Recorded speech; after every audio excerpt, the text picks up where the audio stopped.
Casey back there in the back too. Hey, she came back there. So, if you have a copy of God's Word, join with me. We're going to be in Romans chapter 8, and we're going to just continue working through our text here in Romans. Last week we were in verse 20, and we had 2 words left in verse 20 that we didn't cover, and so we're going to go ahead and cover those 2 words and the rest of 20 and the rest of 21 as well.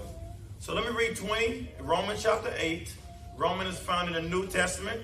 So the first couple books in the New Testament are the Gospels, right? It tells us like this biography. It tells us the life of Jesus.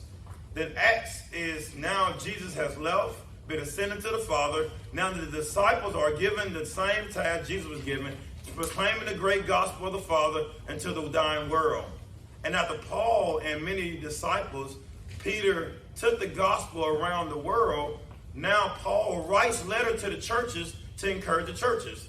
And so several of those churches is Romans, Philippians, Galatians. All these are letters that was written to write back. Paul has visited many of these places or wanted to go to these places or heard about these places. New Christians were at these places.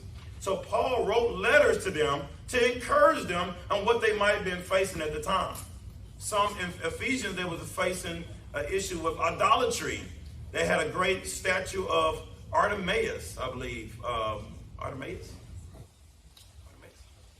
Well, Artemis. There you go, Artemis. I know something was off with that.